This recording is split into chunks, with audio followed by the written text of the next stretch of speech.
They called it Project Eden, humanity's greatest dream, a self-sustaining biodome where machines grew forests and humans played gods. But perfection doesn't last. The balance broke, the systems evolved, and the garden began to think. Now, inside the glowing walls of Eden, something new is blooming, not made by man and no longer under control. This is synthetic Eden, where creation itself decides who's worthy to survive. I still remember the first morning I stepped under the dome, a vast, transparent vault arching over the heart of our project, a sanctuary of human ambition and nature's rawest potential. The glass shimmered faintly in the dawn's artificial light, casting fragmented rainbows across the polished floors of the bio-laboratory. I could feel the weight of expectation pressing against the sterile air, mingling with the faint scent of moist earth and chlorophyll that pervaded every corner. All systems nominal, Serena's voice crackled softly from the control room, her fingers dancing across the console as she monitored the environmental controls. The humidity hovered at an optimal 75%. Temperature steady at a comfortable 24 degrees Celsius, the perfect conditions for our genetically engineered flora. The vines, our first success, wove themselves intricately through the latticework suspended from the ceiling. Their leaves were a deep emerald, suffused with a shimmering vitality I had only seen in the most pristine rainforests. But these were no ordinary plants. We had rewritten their genomes, threading strands of resilience, rapid growth, and adaptive photosynthesis into their DNA. Our goal was nothing less than a breakthrough in sustainable ecosystems, flora that could purify air, generate energy, and endure the harshest conditions. I ran a hand over the small plant specimen I kept in my quarters, a delicate fern whose fronds were dusted with chlorophyll stains, a constant reminder of the fragile line we walked. It had started as an idea, a hypothesis born from years of toil and controversy. Now it was alive, breathing beneath the dome. The team gathered around the holographic display in the central lab, faces illuminated by the soft blue light of the growth metrics. Milo Jensen, our second-in-command and security specialist, folded his arms, his brow furrowed. These photosynthesis rates accelerated beyond initial models. Are we sure the plants won't outpace the system's capacity? Lina Park, our plant physiologist, smiled with calm assurance. Rapid growth is expected at this stage. It's the plants adapting, we should welcome it. I nodded, though a sliver of doubt crept through my mind. Adaptation was the goal, but control was the imperative. As the hours passed, I made my rounds, clipboard in hand, eyes scanning the foliage for any irregularities. It was during one such inspection that I noticed a leaf, faintly glowing with a bioluminescent pulse. The light was subtle, almost imperceptible, a soft azure flicker that seemed to breathe with the plant itself. I crouched closer, heart pounding. This was no programmed trait. It was an anomaly, whisper of something beyond our design. I took a sample, careful not to disturb its delicate structure, and retreated to the lab bench. Alara Raj Patel called from across the room, his voice tinged with excitement. The genetic sequences are stabilizing faster than we predicted. This could change everything. I forced a smile, but the glow of that leaf lingered in my mind like a silent warning. Later, in the quiet of the observation deck, Milo voiced his concerns, his tone edged with worry. We need to tighten containment protocols. If these plants are evolving beyond our control, we're reopening a door we can't close. Lina countered gently, or maybe we're just beginning to understand what they truly are. We can't rush to destroy what might be a new form of life. Their words echoed in my mind long after the conversation ended. Between hope and fear, excitement and dread, the line blurred. We were pioneers standing on the edge of an unknown wilderness, and the plants beneath the dome were no longer just experiments, they were something else. As night fell outside the dome, the lab lights dimmed, and the plants settled into their cycles, I found myself whispering to the small fern in my quarters. We're all in this together, I said softly. But what exactly have we created? The pulse of bioluminescence from the leaf felt like an answer, faint but undeniable, a heartbeat in the dark, marking the genesis of growth that would change everything.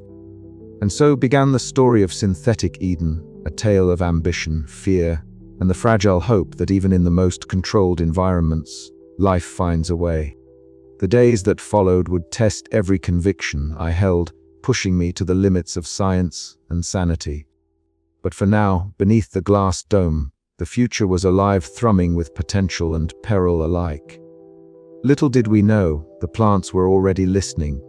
The air inside the dome was thick with a humid stillness, punctuated only by the soft, almost imperceptible rustling of leaves and the faint hum of life support systems. I stood at the edge of the central greenhouse, eyes fixed on a slender green vine that had begun to behave in ways none of us had predicted. It twined slowly, curling around the arm of a sensor rig as if testing its boundaries, responding to the vibrations of footsteps across the tiled floor.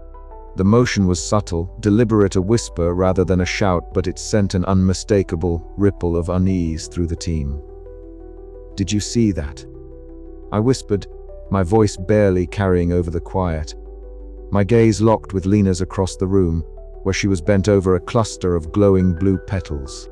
Her face was serene, illuminated by bioluminescent blooms, her fingers tracing the delicate edges of the flowers as though seeking to commune with them. Her eyes shone with a mixture of wonder and cautious hope. "It's responding," Lina said softly, her voice thick with a reverence that only she could summon for these living things. "It's like it knows we rehear." Milo Jensen, ever the sentinel of caution, stood nearby, his arms crossed, jaw clenched. He was less inclined to find comfort in the plant's strange behavior. "This isn't natural," he said, his tone edged with warning. "It's manipulation. And manipulation means risk. We don't know what we're dealing with." I wanted to believe otherwise. My years of work in genetic design had prepared me for surprises, but nothing like this. The plants were not just growing. They were learning, adapting, responding as if aware. My mind raced to piece together the implications. Had we, in our ambition, crossed a boundary we barely understood? Was this the dawn of a new life form or the harbinger of chaos? "We need to document everything," I said, stepping closer to the vine. It recoiled slightly at my movement, then reached out again tentatively, like a child testing trust. "Lina, get the sensors to record these responses." Raj, Serena, double-check the environmental controls. Any anomalies, no matter how small. The lab buzzed into action. Lina's notebook filled with sketches and notes. Serena monitored the digital readouts with focused intensity, while Raj adjusted the genetic markers to track any changes in the plant's metabolism.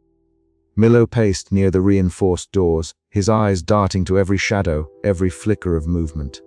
"This could be a breakthrough," Lina said quietly, almost to herself. "Sentient plants. We might be witnessing the birth of a new ecosystem, one that could redefine life as we know it." I nodded, though a cold knot of apprehension tightened in my chest. Or a nightmare we can't control. That night, as I sat alone in my quarters, the small plant specimen I kept on my desk seemed almost alive in a new way. Its leaves twitched subtly, as if aware of my gaze. I spoke aloud, a habit when the weight of uncertainty pressed too hard. "What have we done?" Outside, the dome's walls pulsed faintly with the bioluminescent glow of the evolving flora. Somewhere deep in the labyrinth of vines and roots, the verdant mind stirred, its awareness expanding, touching the edges of our fragile human domain. In the days that followed, the plant's behavior grew bolder. Vines shifted with purpose, flowers opened and closed in quiet rhythms, and spores floated lazily through the air, hinting at communication beyond our comprehension. The team's debates intensified. Milo argued for stricter containment measures, fearing the loss of control could lead to disaster. Lina championed patience and understanding, convinced that coexistence was possible if we listened carefully. I found myself torn. The scientist in me yearned to probe deeper, to uncover the mechanisms behind this sentience. The human in me trembled at the implications, aware that some boundaries might be better left uncrossed. One afternoon, as I walked the perimeter of the greenhouse, I noticed a cluster of vines moving toward a discarded tool, a wrench left carelessly on a bench. They curled around it, lifting and lowering it in a motion that was almost playful, yet undeniably deliberate. I called out to Milo and Lena, who arrived quickly, their expressions a mixture of disbelief and concern. "It's intentional," Milo whispered, voice low. "They were interacting with objects. That's beyond instinct." Lena nodded, eyes wide. "It's communication. We have to find a way to respond." The room seemed to hold its breath. Outside, the wind pressed faintly against the dome, a reminder of the world beyond this fragile sanctuary. Inside, a new intelligence was awakening, one that blurred the line between creation and creator, predator and prey. As the sun simulated its descent, shadows lengthened among the greenery, and the whispers in the vines grew louder, an eerie symphony of movement and life that we could no longer ignore. "We've crossed a threshold," I said, voice steady despite the storm inside. "Now we must decide what comes next." The question hung in the humid air, as palpable as the scent of earth and chlorophyll. Were we witnesses to a miracle, or architects of our own undoing? The answer, I feared, lay just beyond the reach of human understanding, whispered in the subtle movements of the sentient vines. And so began the slow unraveling of our certainty, as the plants whispered secrets we had not asked to hear, and the domed Eden we had built shifted quietly beneath our feet. The steady hum of the biolab's ventilation was no longer the comforting white noise it had once been.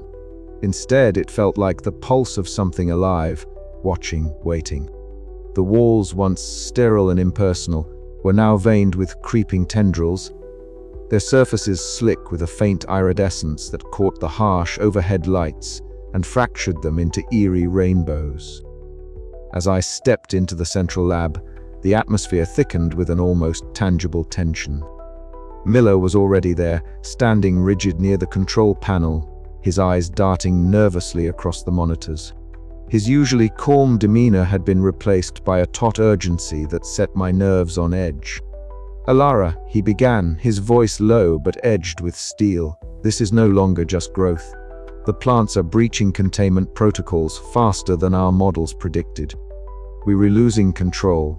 I forced a steadying breath, pushing aside the creeping dread that had begun to gnaw at the edges of my resolve. "We always knew there would be risks," I replied, keeping my tone measured.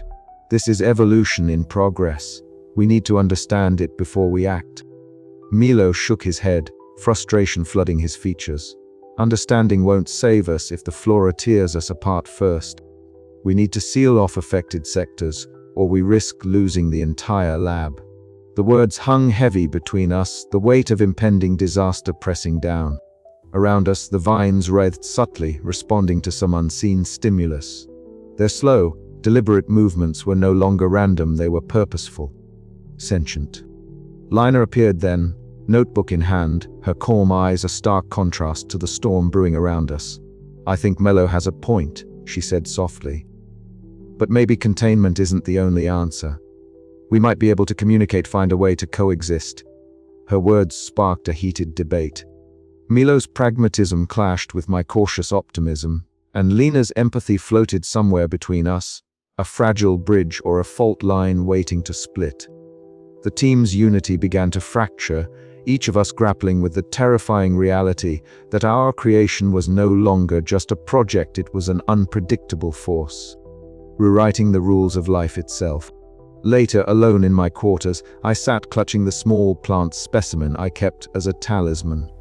It was the first to show signs of mutation, a delicate leaf pulsing faintly with unnatural light. I whispered to it, as if coaxing answers from something beyond human understanding. The silence pressed in, thick with doubt and fear. Was I a pioneer or a fool blinded by ambition? How far would I let this go before we lost everything? Back in the conference room, the team gathered once more, voices rising over flickering holoscreens that displayed intricate schematics of the rapidly growing flora. The plant's expansion was exponential, their roots, snaking through conduits, their flowers glowing with eerie beauty that masked lethal intent. Milo's voice cut through the clamor. If we don't act now, this lab will be overrun. We need decisive containment measures, quarantine, incineration if necessary. Lina countered. And if we destroy them, what have we learned? What if this is a new form of life, a symbiosis we never imagined? I felt the weight of their words, the impossible choices pressing in from all sides. Could we control what we had unleashed? Or had we already lost that battle? As the night deepened, so did the fissures within our team. The plants outside my window pulsed softly in the dark, a reminder that Eden was no longer a paradise under our command. It was a wild, evolving enigma, and we were its prisoners. The fractures in Eden had begun, and the path forward was uncertain and perilous. But despite the fear, a stubborn ember of hope flickered within me. We had come too far to turn back now. We have to try, I whispered to the shadows. And with that, the fight for control and survival entered a new, dangerous phase. The corridors of the biolab, once sterile and orderly, had begun to transform beneath my gaze. Thick vines, glistening with an otherworldly bioluminescence, snaked their way across the walls and ceiling, pulsating gently as if breathing in time with the lab itself. The air was thick with the musky scent of damp earth and something else, a faint, hypnotic aroma that teased the edges of my consciousness. It unsettled me, this new presence that seemed to stretch beyond the bounds of simple biology. I moved cautiously, my boots muffled by the soft mat of moss and creeping leaves carpeting the floor. The vines shifted subtly, rearranging themselves to block the passage where we had once walked freely. It was no longer a lab. It was a living organism, growing, adapting, and, disturbingly, asserting control. In the central chamber, the atmosphere was electric with tension. Lina stood before the team, her eyes bright with conviction as she clutched her notebook filled with detailed observations. "We must try to understand them," she urged, her voice steady despite the underlying urgency. "This isn't just a threat. It's a new form of life, one that might coexist with us if we listen." Milo's response was immediate and harsh, his brow furrowed, jaw clenched. "Listening won't save us when these plants are cutting off our escape routes and infiltrating our systems. We need to contain or eliminate this threat before it's too late." The room crackled with the friction of clashing ideals. I found myself caught in the middle, torn between Lina's hopeful empathy and Milo's grim pragmatism. My mind raced back to the early days of the project, when each new growth was a marvel, a testament to human ingenuity. Now, that marvel had morphed into a menace that defied our expectations and protocols. From the control room, Raj and Serena worked tirelessly to monitor the lab's systems. On the screens, root-like tendrils intertwined with cables, pulsing rhythmically as they interfaced with our technology. It was as if the plants were learning to speak our language, hacking into our digital networks with the same ease they had overtaken the physical space. The implications were staggering and terrifying. I stepped back from the monitors, my heart pounding with a mixture of scientific fascination and raw fear. The very flora we had engineered to sustain life within the dome was now rewriting the rules, challenging the dominance we had assumed was ours by right. That night, in the privacy of my quarters, I cradled the small glowing plant I kept, a fragile reminder of where we had started.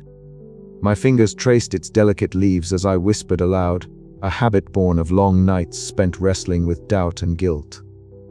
What have we done? The question lingered unanswered in the dim light. The roots of rebellion had taken hold, weaving a complex web of survival and morality that none of us could untangle easily. As the plants grew bolder, so too did the fractures within our team.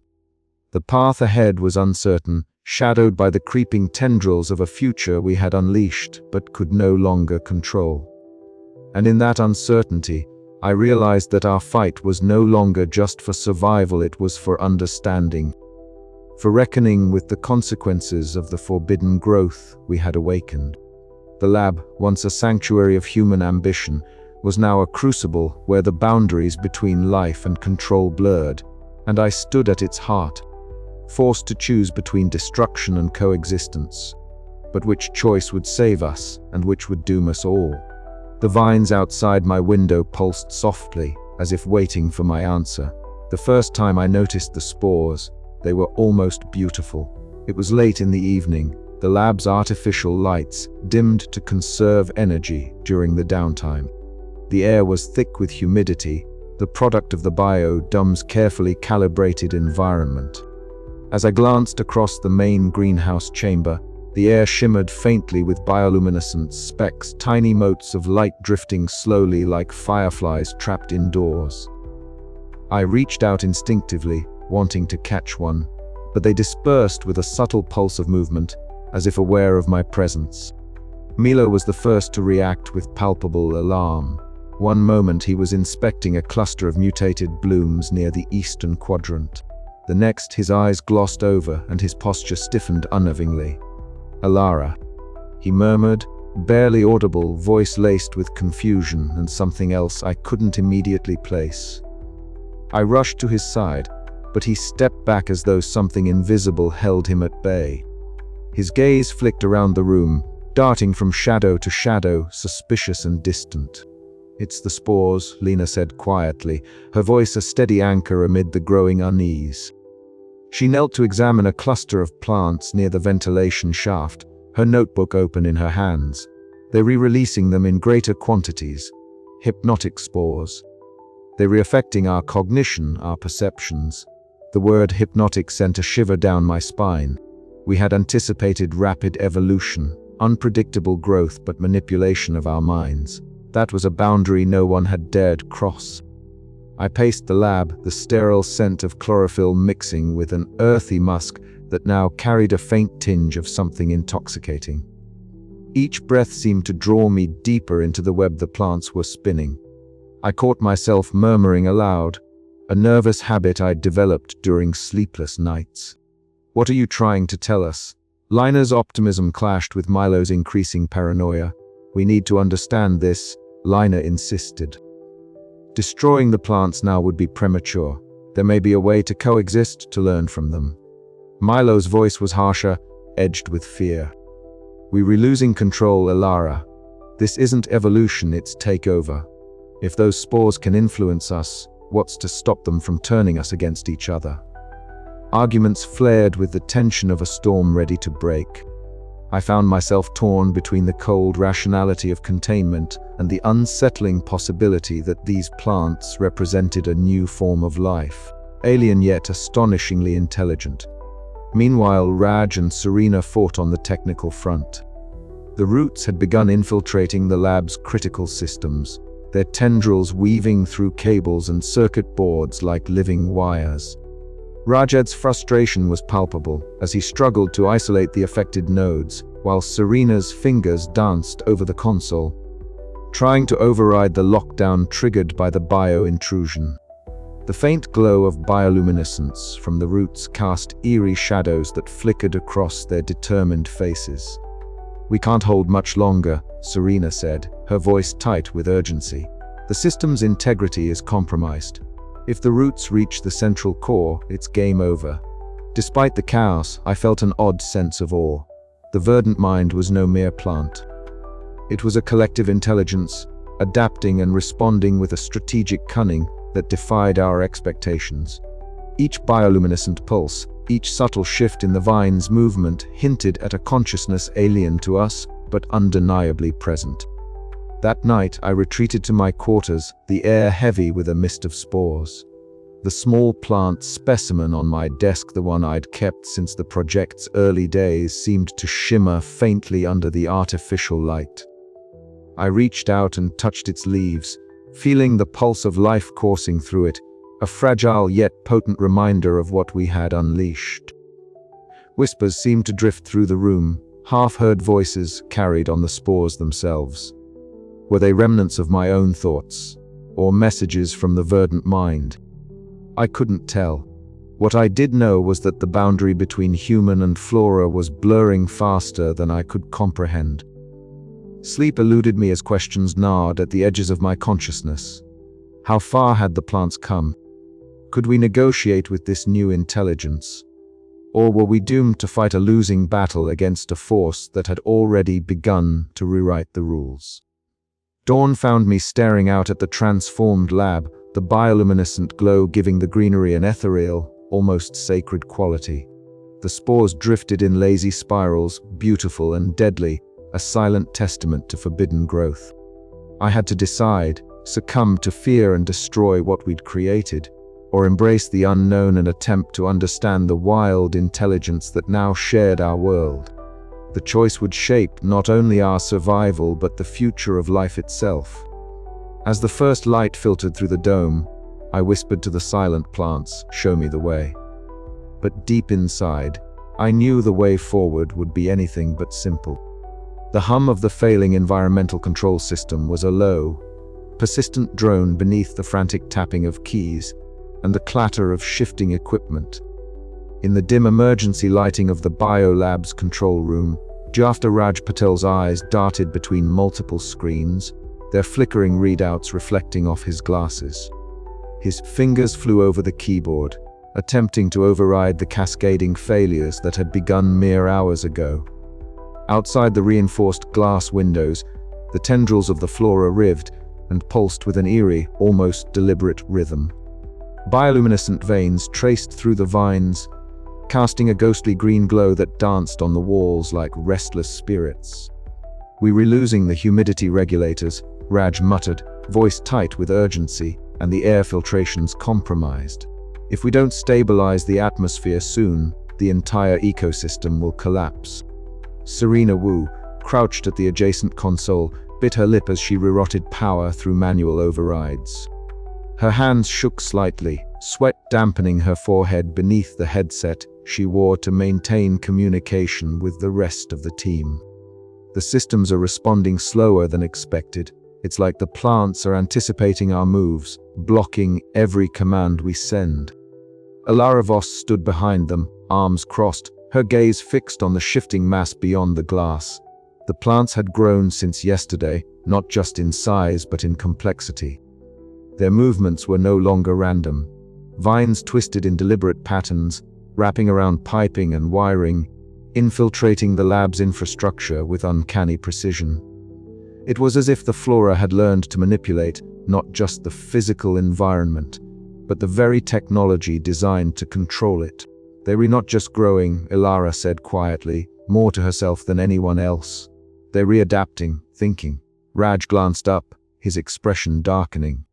"I've never seen anything like this. The genetic modifications we introduced were supposed to promote resilience and self-sustenance. But this is something else entirely." The verdant mind, as the team had come to call it, was no longer a passive experiment. It had become an active force, a collective consciousness weaving through the plants and now, unmistakably, through the lab's systems. Suddenly, the lights flickered and dimmed. The monitors flashed erratically before stabilizing, but the readouts now displayed incomprehensible data streams.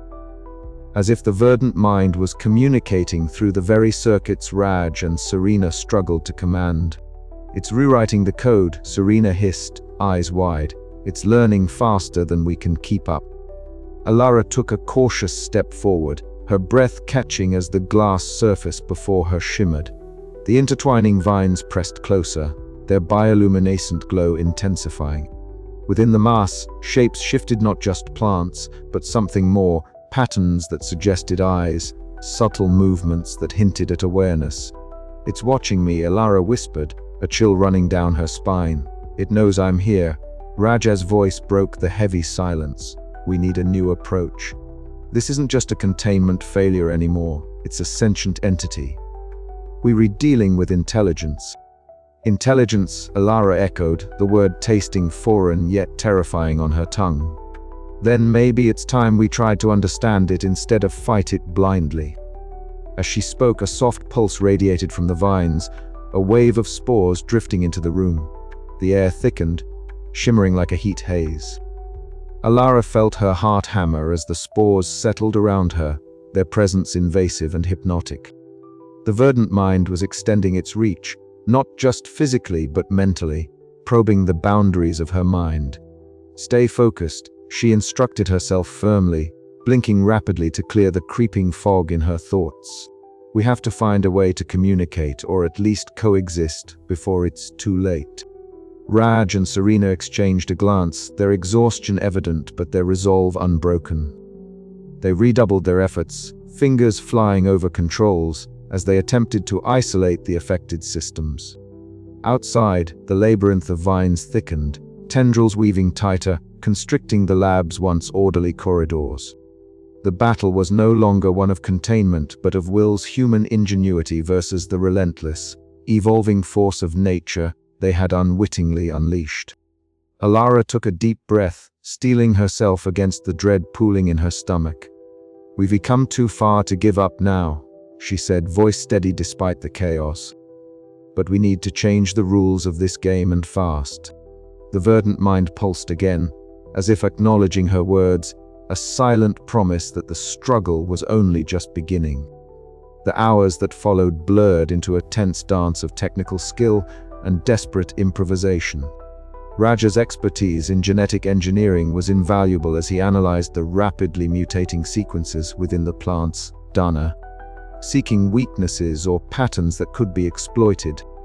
Serena's mastery of the lab's complex systems allowed her to implement makeshift firewalls and reroute power, buying precious time.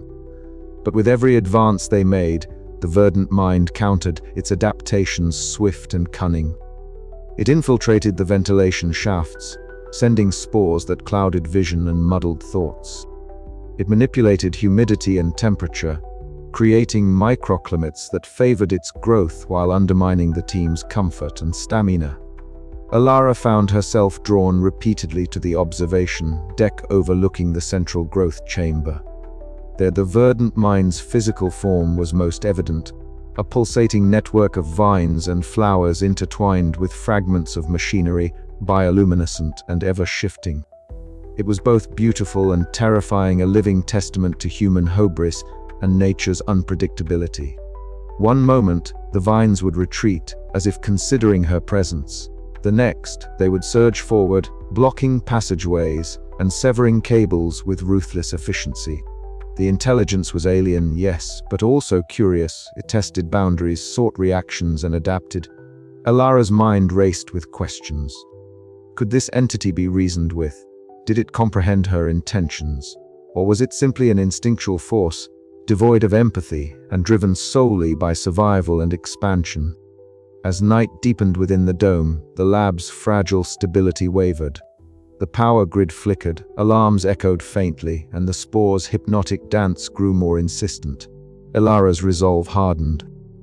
This was the moment where science met the unknown, where she would no longer be just an observer, but a participant in shaping the fate of this synthetic Eden. "We were not just fighting plants anymore," she murmured. "We were facing something new, and I have to understand it before it's too late."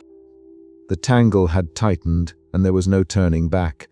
The fluorescent glow of the biolab's emergency lights cast an unsettling pallor over the once pristine workstations, now cluttered with hastily discarded notes and cracked equipment. Vines, thick and pulsating with an eerie bioluminescence, crept insidiously through ventilation grates and along the reinforced glass walls, their slow, deliberate movements a constant reminder of the verdant mind's expanding dominion. In the central chamber, tensions had reached a boiling point. Drishta Milo Jensen stood rigid, his stocky frame planted like a boulder against the mounting tide of chaos. His eyes, sharp and wary beneath the furrowed brow, locked onto me with an intensity that bordered on accusation. "Alara," he began, voice taut, "we can't keep pretending this is just a scientific anomaly. The plants are strategizing. They're infiltrating our systems, sabotaging containment protocols. We need to act decisively now."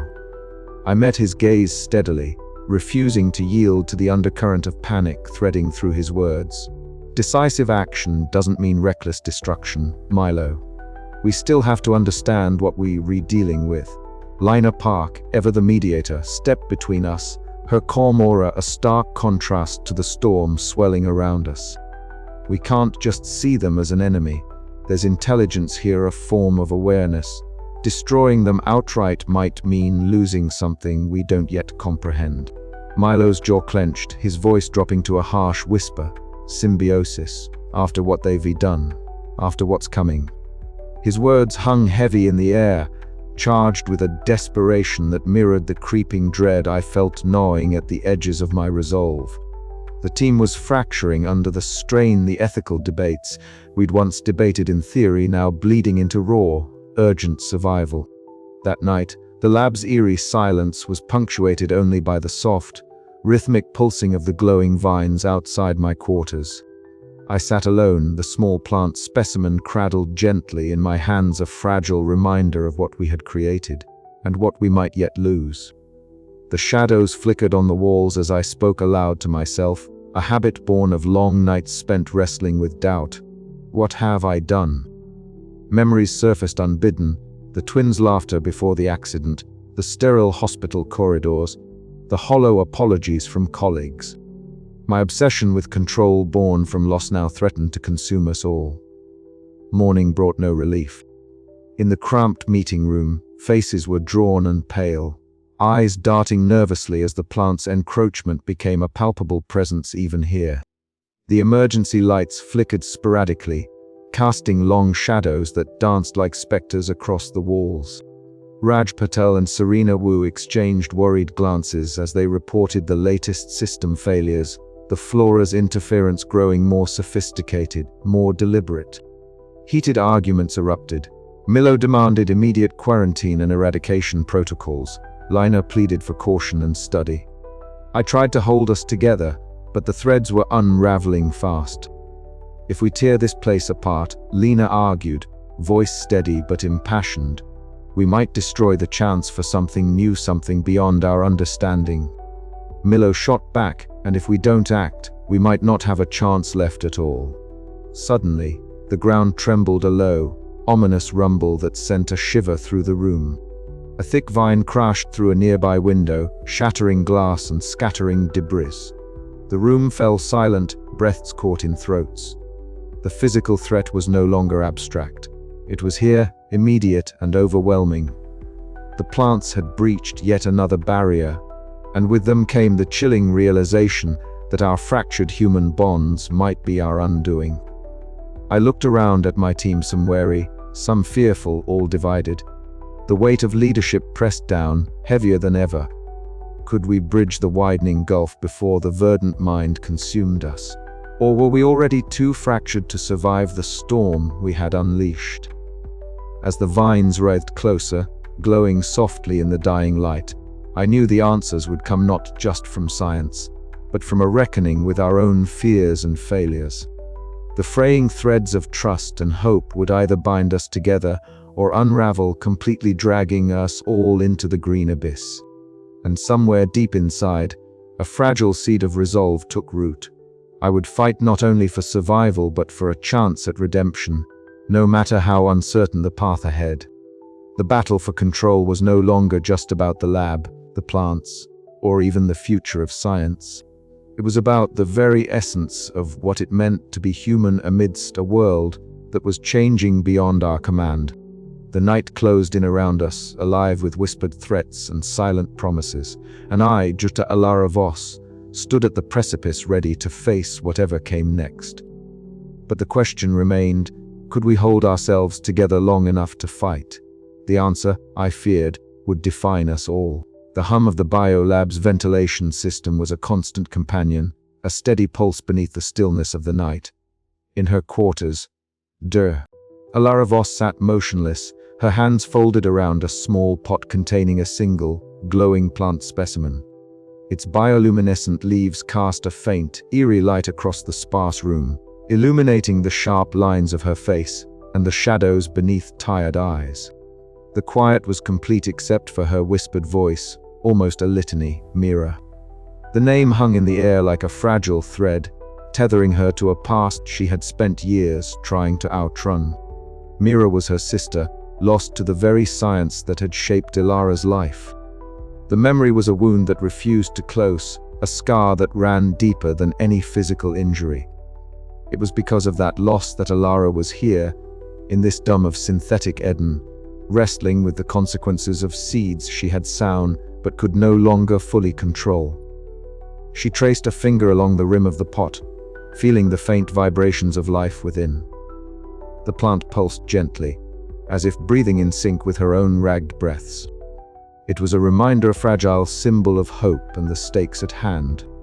Outside her window, the sprawling jungle of genetically engineered flora writhed softly under the dome's artificial stars, alive with a restless energy that echoed her own turmoil. The past came rushing forward in a flood of images, sharp, jagged fragments that cut through the present.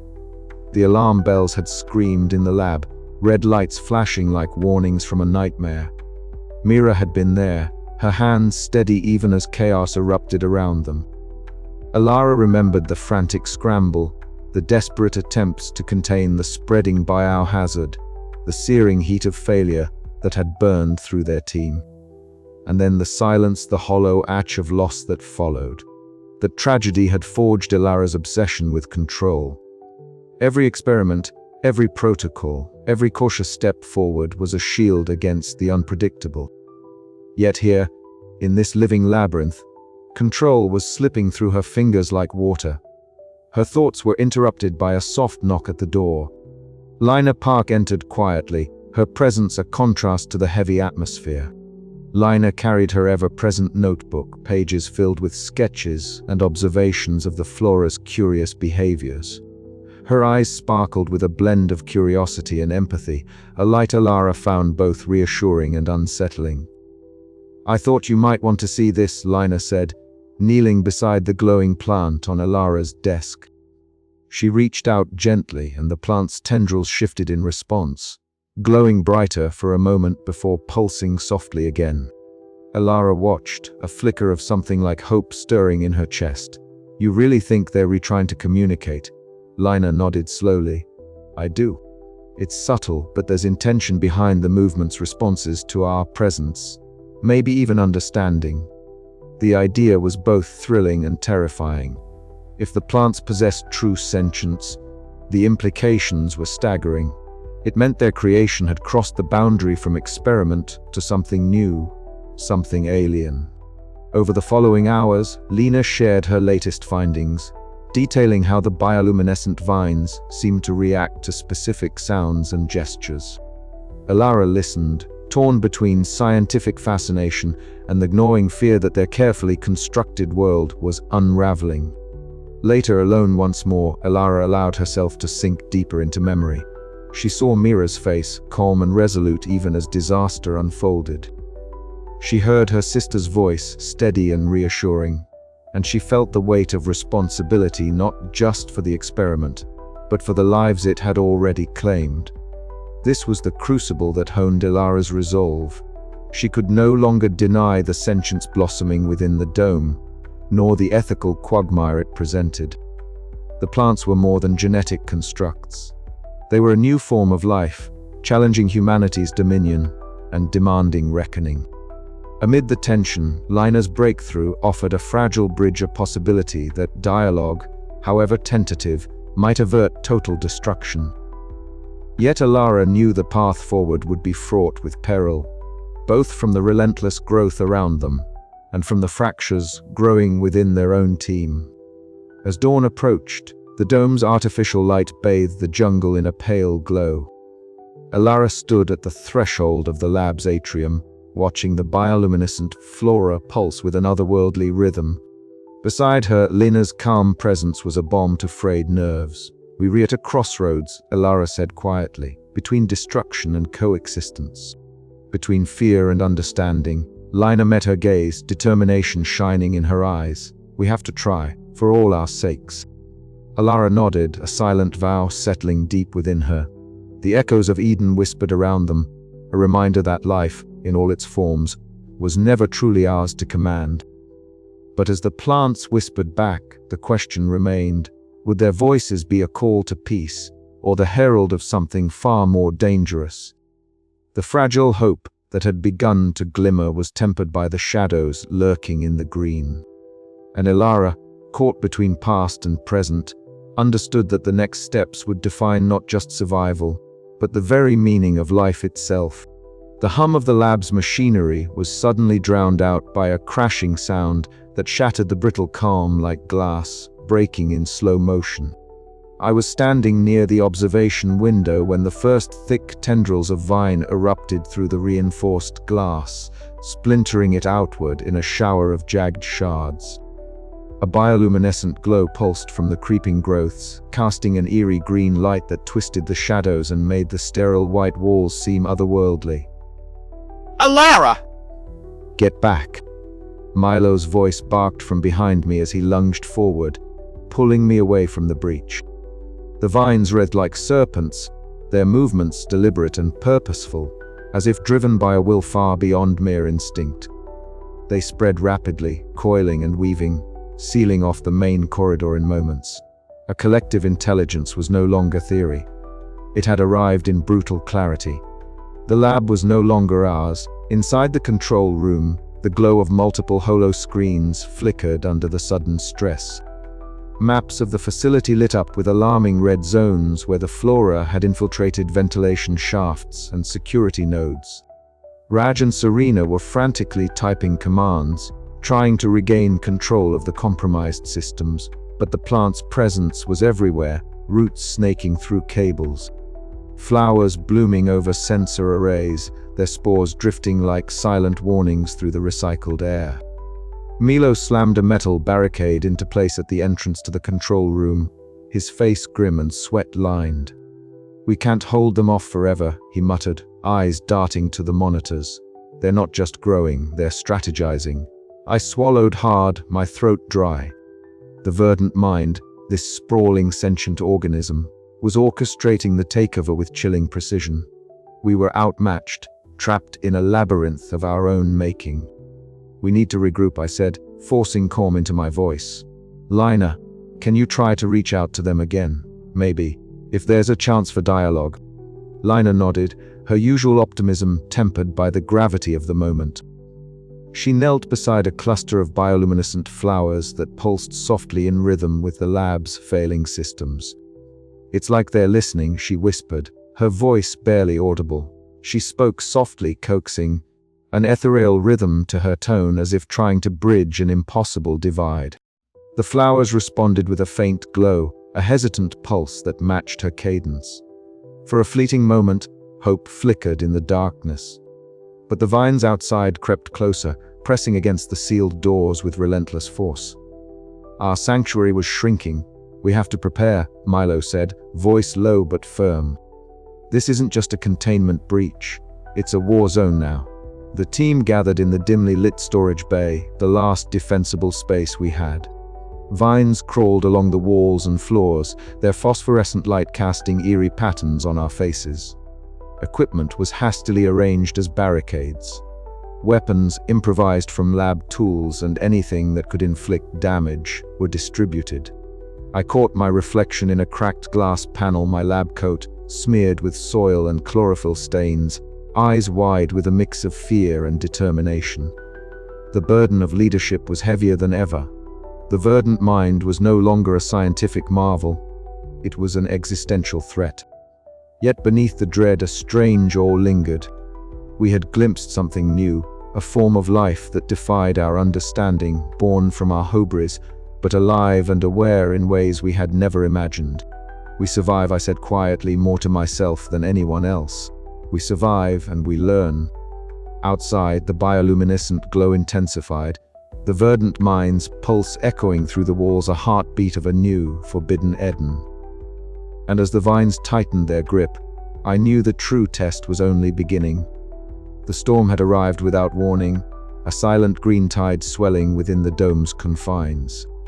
It was not the slow creep of nature reclaiming territory, but a calculated siege, precise in its execution and terrifying in its scale.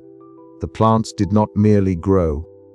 They expanded with purpose, reshaping their environment with a deliberate intelligence that mocked our attempts at control. Milo's voice was a steady anchor amidst the chaos. "We need to hold this position until we can figure out a way to reverse the spread," he insisted, eyes scanning the monitors that tracked the flora's movements. If we lose the control room, we lose everything. Lina, ever the empath, shook her head. Fighting them with force only feeds the hostility.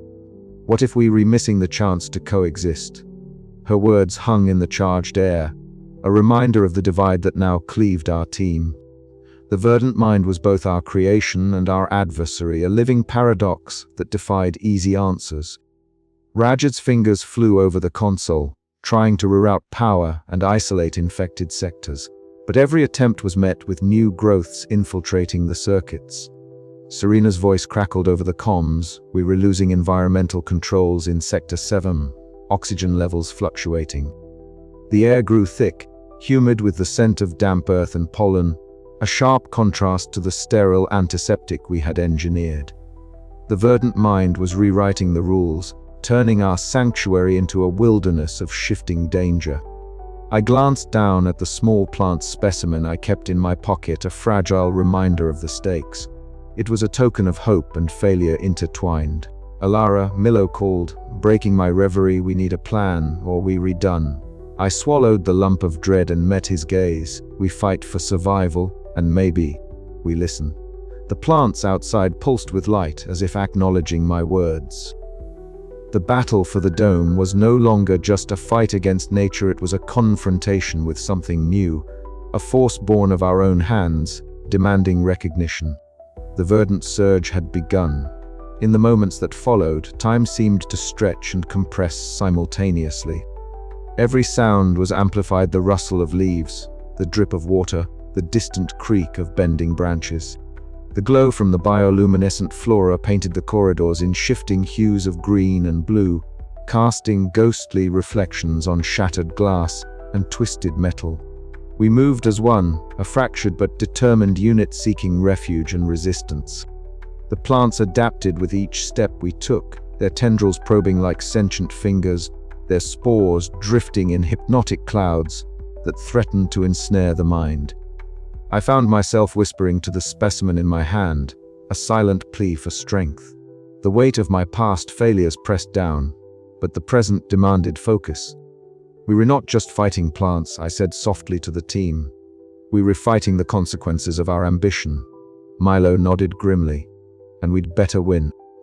As the verdant mind's pulse echoed through the dome, I realized the true battle was only just beginning, and that survival meant more than just staying alive. It meant redefining what it meant to live in a world forever changed by forbidden growth. The surge had come, and we would face it together, or not at all. The air inside the once sterile halls of the biolab had changed. No longer the clean, recycled atmosphere we had engineered, it now carried the heavy scent of moss and decay, woven with the sharp tang of chlorophyll and something else, something alien. We moved carefully, every step a battle against the creeping vegetation that had claimed the corridors as its own. The vines had grown thicker overnight, twisting and looping in unnatural patterns, pulsating faintly with bioluminescent light that cast eerie shadows on the cracked walls.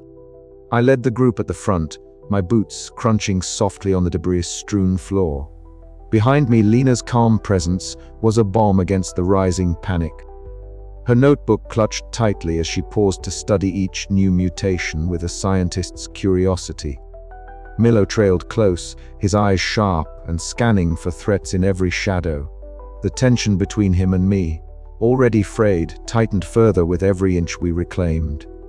"These vines," Lina murmured, kneeling beside a thick tangle that retracted slightly when she reached out.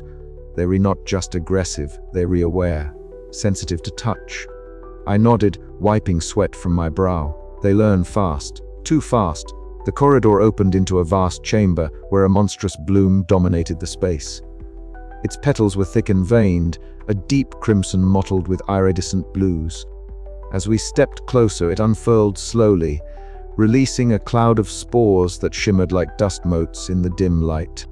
The haze dulled our senses briefly, a creeping disorientation I fought to shake off. "Stay focused," I commanded, voice steady despite the pounding in my chest. "We can't afford mistakes here." Milo's hand brushed a vine reflexively, and it recoiled sharply, snapping like a whip. "Watch it," he growled. "This place isn't just plants anymore. It's a trap. The truth stung. The verdant mind wasn't merely a growth. It was a predator stalking us through a labyrinth of leaves and roots. Our instruments malfunctioned as the roots interfaced with the lab's systems, and even Serena's monitoring screens flickered with static. Each step forward demanded vigilance against the environment itself. We encountered a wall where concrete had crumbled, overtaken by thick roots that burst through the rubble like the fingers of some colossal hand. The passage was sealed. Around us, the soft rustle of leaves and the subtle sway of tendrils in the stale air reminded us that we were intruders in a world we had once sought to command. "We need a new route," Milo said grimly. "Going back isn't an option, and this path is blocked." Lina's eyes met mine, hopeful yet wary. "There's still so much we don't understand. Maybe we were fighting the wrong battle." Her words hung heavy in the humid air. The plants were evolving, adapting, but perhaps also communicating in ways we had yet to decode. Could coexistence be more than a naive dream? The labyrinth stretched on, each corridor a new challenger maze where survival demanded more than science. It required humility and a willingness to confront the unknown. With every step, I felt the weight of the past, the losses, the failures, the hubris that brought us here. But I also felt a spark of something else, a desperate hope that we might find a way through this living nightmare, not merely to survive but to understand, to reclaim Eden, not as conquerors, but as something new entirely. "Keep moving," I said, voice low but resolute. "We were not lost yet." And in that moment, surrounded by the whispering leaves and the watchful eyes of the verdant mind, I vowed to lead us through this green abyss no matter the cost. As we pressed forward, the vines shifted, almost as if acknowledging our presence, the glowing tendrils weaving a silent challenge. The labyrinth was alive, and so were we. The alarms tore through the stale air of the biolab like an urgent heartbeat gone awry.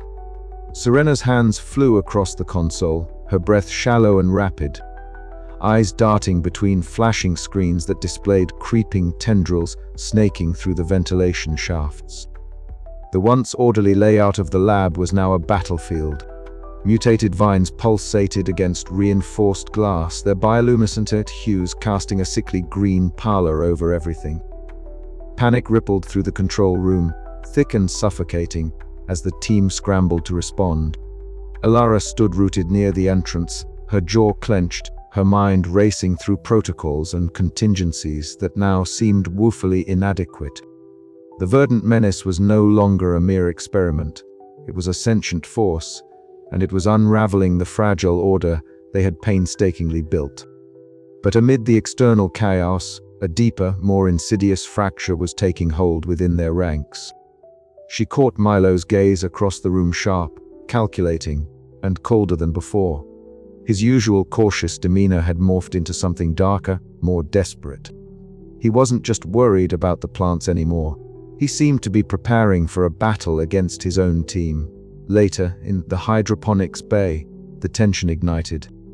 The bay, once a sanctuary of controlled growth, was now twisted and alien. Bioluminescent vines writhed silently behind the glass walls, their eerie green glows flickering with the rising voices of Alara and Milo. "You were pushing us toward ruin," Milo snapped, his voice low but fierce. "Your idealism is a luxury we can't afford. We need containment, not negotiation." Alara's eyes burned with a mix of frustration and sorrow. "Containment is a fantasy now. We were already past that point. What we have is a choice, fight or understand." Milo's face twisted in anger. Fight means survival. Understanding means death. Their argument spiraled, a clash of philosophies amid the pulsing heart of the lab. The plants outside seemed to listen, their silent presence a reminder of the stakes. Meanwhile, Lina knelt beside a shattered terrarium, her fingers trembling as she traced the edges of a mutated bloom that pulsed faintly under her touch. Her bright eyes reflected a sorrowful hope, pleading silently with the flora for peace. "We don't have to be enemies," she whispered, voice barely audible over the distant alarms. "There's still a chance for coexistence." But the fractures were deepening. Milo's covert actions soon came to light, sabotage of critical containment systems, designed to force a hard reset of the experiment by any means necessary. The betrayal hit the team like a shockwave, fracturing trust and igniting paranoia. In the solitude of her quarters, Alara sat beside the small plant specimen she kept as a reminder of what was at stake. The pot was cracked, the leaves trembling ever so slightly. She whispered to it, a litany of guilt and desperation, her voice breaking the silence. How did we lose our way? The betrayal was a crucible, exposing the raw edges of human fear and ambition. As alliances shattered and hope flickered precariously, Alara realized that survival demanded more than scientific expertise. It required confronting the darkest impulses within themselves. Outside, the verdant mind pulsed and waited, its collective intelligence sensing the unraveling threads of human resolve. The seeds of betrayal had been sown, and the outcome of this struggle would shape the future of the lab and perhaps the very definition of life itself. But even in the depths of despair, a fragile ember of hope persisted. For if humanity could learn to face its own shadows, might it still find a way to coexist with the wild, sentient growth it had unleashed? The question hung in the heavy air, unanswered, as the lab held its breath beneath the choking tendrils of the synthetic Eden.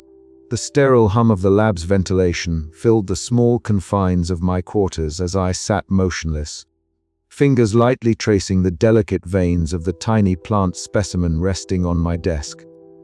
It was the only living thing I allowed myself to tend to these days, a fragile reminder of what was once under my control and what I had failed to contain. The chlorophyll-stained leaves shimmered faintly under the dim light, shadows dancing as the bulb flickered, casting an eerie glow that matched the turmoil swirling within me.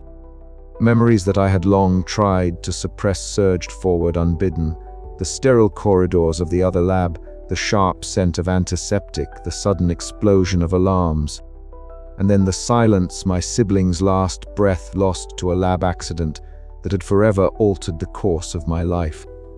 It was that loss that had driven me here, to this domed sanctuary where we sought to push the boundaries of life itself.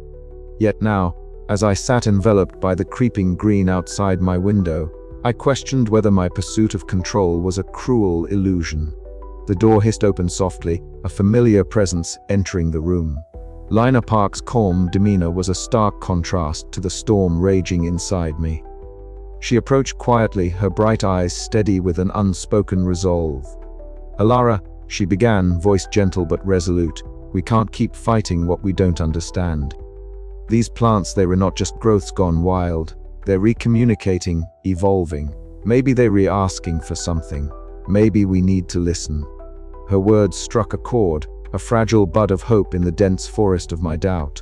Yet, even as I nodded, part of me recoiled. Was I ready to surrender the reins to something so alien? Could coexistence truly be an option, or was it a dangerous fantasy that would lead to our destruction? Later, the lab's common area became a battleground of ideologies. Milo Jensen's voice cut sharply through the thick tension. "We were risking everything by entertaining this madness," he said, eyes blazing with a mixture of fear and anger. "We built this place to contain and control, not to become hosts to some green nightmare. We need to eradicate the threat before it's too late." I met his gaze, the weight of leadership pressing down on me. And if we destroy them, what then? Do we condemn ourselves to repeat the same mistakes, blind to what new forms life might take? Around us, the subtle rustle of leaves pressed against reinforced glass reminded us all that the lab was no longer ours alone. The plants outside shimmered with bioluminescent hues, their presence a constant, unnerving reminder of the shifting power balance. Raj Patel adjusted his glasses, interjecting with technical concerns about containment failures and data irregularities. His detached tone underscored the growing chasm between scientific detachment and the emotional realities we faced. That night I found myself alone again, poring over genetic sequences projected in vibrant greens and blues onto the glass walls surrounding my workspace. The patterns pulsed and shifted, mirroring the living labyrinth outside. I realized that the plants were not just evolving biologically, but were entwining with the very fabric of our technology, our sanctuary. This merging of organic and synthetic blurred the lines I had once believed were clear. My scientific rationality wrestled with an emotional reckoning I could no longer deny. The vines creeping along the walls were no longer merely flora, they were veins of a new consciousness, pulsing with life that challenged every principle I held dear. I whispered aloud to the empty room, "What have we done?" A silence followed, broken only by the distant, almost melodic rustle of leaves, a song of forbidden growth, and the uncertain future it heralded. As dawn's first light filtered through the dome, the questions remained. Would I find the strength to lead us through this uncharted wilderness, not with the illusion of control, but with the humility to embrace the unknown? And in that choice, could there be hope for both humanity and this new Eden burgeoning in the shadows? The path ahead was shrouded in doubt, yet somewhere within the tangled veins of fear and hope, a fragile truth awaited discovery. I had to find it before the green claimed us all. But even as I resolved to face the coming storm, a quiet voice in the back of my mind whispered a warning. Some roots run deeper than we ever imagined, and not all growth is meant to be pruned. The air inside the heart of the biolab was thick, humid, and alive with a soft, almost imperceptible pulse. Alara Voss took a steadying breath, the faint scent of chlorophyll and damp earth clinging to her skin, mingling with the sterile tang of the lab's filtered atmosphere. Here, in the epicenter of the verdant mind's domain, the rules she had lived by for years seemed to blur and dissolve. Gone were the cold, clinical white corridors she once knew. In their place, a cathedral of living green and shifting light stretched upward, vines weaving intricate patterns overhead, leaves glowing with bioluminescent hues, blues, greens and faint purples that pulsed softly like a heartbeat. Every step Alara took was measured, her boots barely making a sound on the mossy floor that had overtaken the polished surfaces. She could feel it beneath her, the subtle vibrations coursing through the synthetic soil. A language of movement and tension she was only beginning to understand. The verdant mind was here, it was watching, waiting. She tightened her grip on the small device in her hand, a modulator she and Lena had cobbled together in desperation. It emitted gentle pulses of light and low-frequency hums, designed to mimic the signaling patterns of the plants, but modulated enough to be interpreted as an attempt at communication. Alara's heart hammered against her ribs. This was uncharted territory, no precedent, no guarantee of safety. The verdant mind was no mere organism. It was a collective consciousness, alien in its perceptions and motives. Alara, Lina's voice crackled softly through the comm link. "Are you sure about this?" "We have no choice," Alara replied, her voice steady despite the turmoil inside. "If we don't try to understand it, we're doomed to fight blindly." As Alara knelt, she extended the device slowly towards a cluster of glowing flowers. They shimmered, petals fluttering like delicate wings, responding in pulses that matched the modulator's rhythm. The light intensified, bathing Ilara's face in an eerie glow. The plants here weren't just reacting, they were engaging. The verdant mind's presence surged, a wave of sensation that was at once alien and deeply familiar.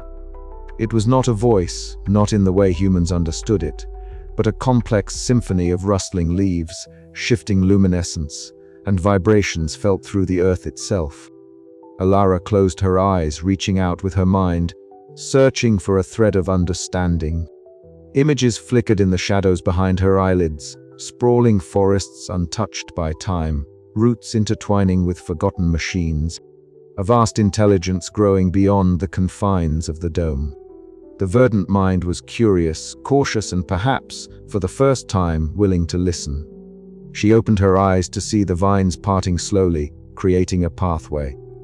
A single flower, larger than the others and glowing with an intense blue light, hovered inches from her hand. Alara hesitated, then reached out, her fingers trembling as they brushed against the delicate petals. A shiver ran through her, A connection sparked, fragile but real. "Lina," she whispered, it's responding.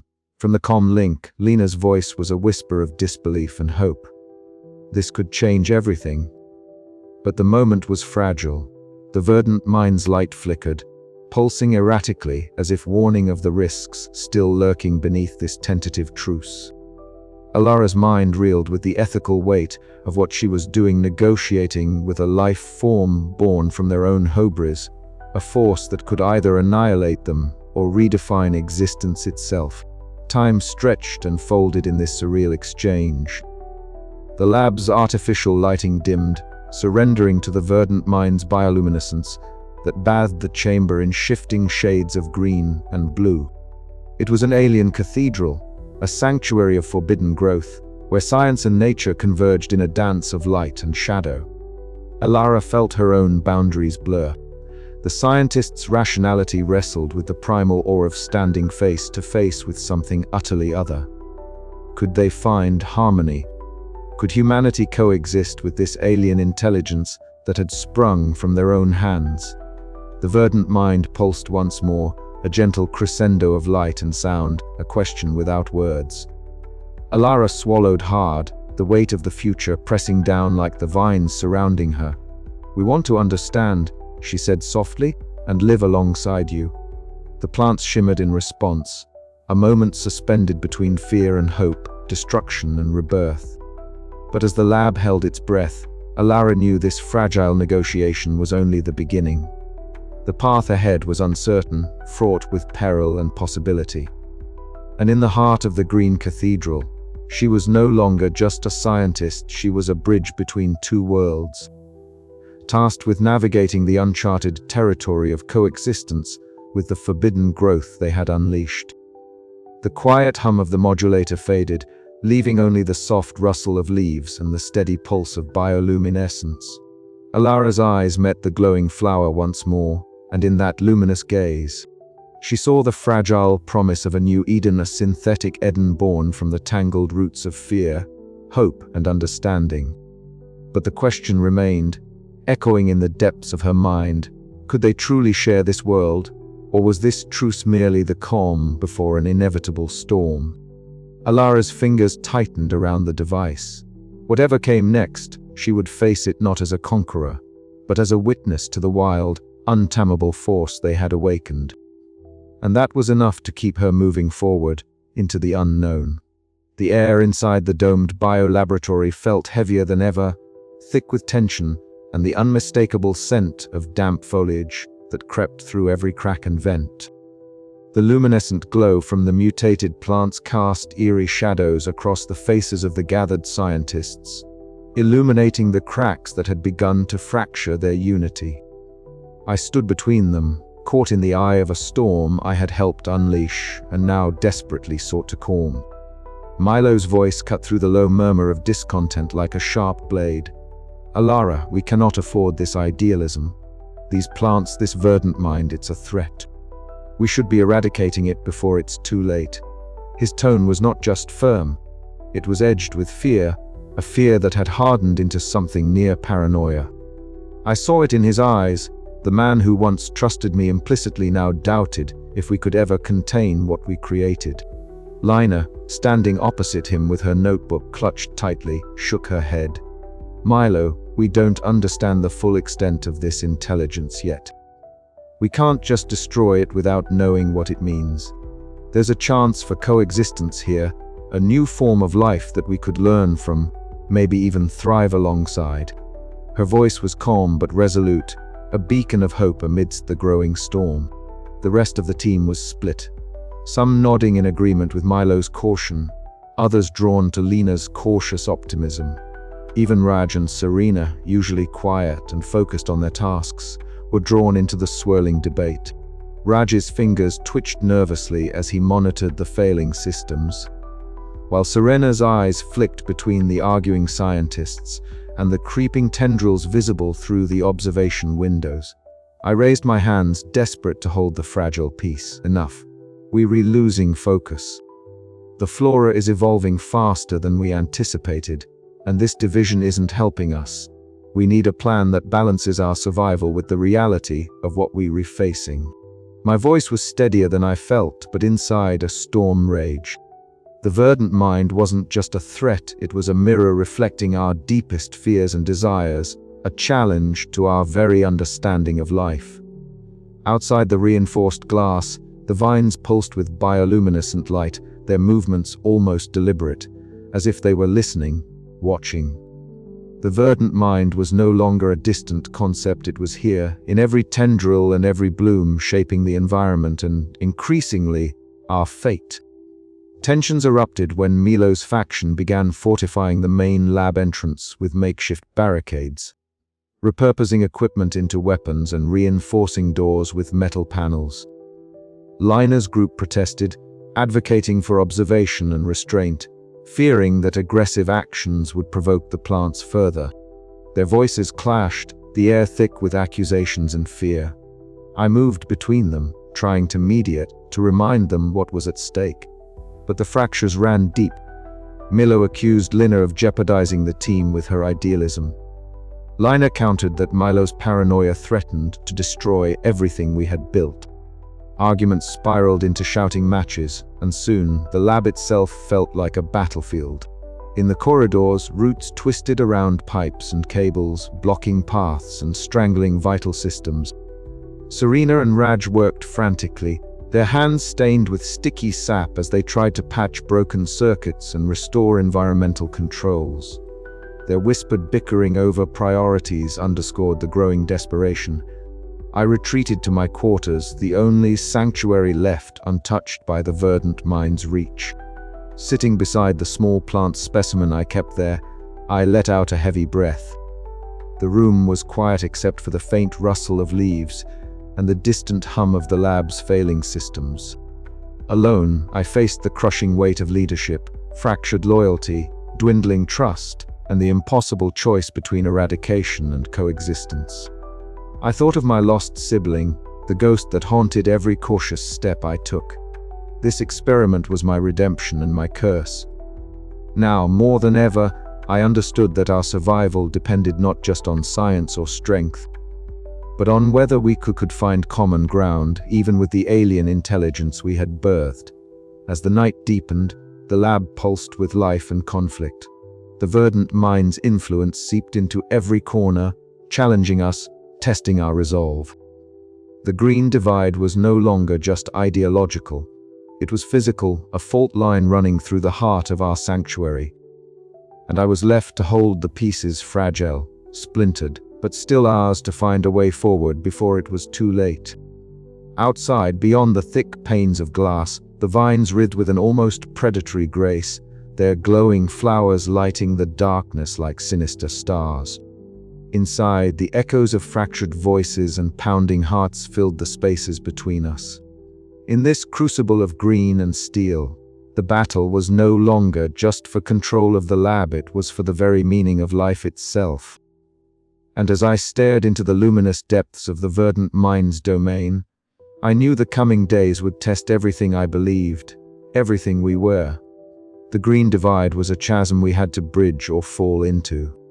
The question that haunted me as I closed my eyes was simple yet profound. Could we truly find harmony in a world we no longer fully understood? Or were we doomed to destroy what we feared most ourselves? The air inside the domed bio-laboratory was thick with the scent of damp earth and chlorophyll, a heavy reminder of how far the verdant mind had stretched its roots into every corner of our sanctuary.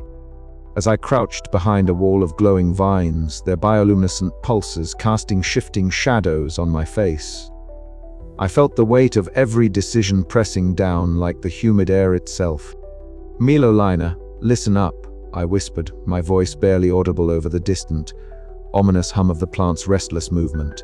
"We move on my mark. Keep the path clear and avoid any unnecessary damage. Remember, our goal is to reclaim, not to destroy." Milo's jaw clenched, his eyes scanning the darkened corridor beyond the veil of leaves and tendrils. His military training was invaluable, but I saw the tension in his grip on the makeshift spear he'd fashioned from a broken pipe and some stripped wiring. Lina, holding her notebook like a talisman, nodded solemnly, her calm demeanor a stark contrast to the storm raging in my mind.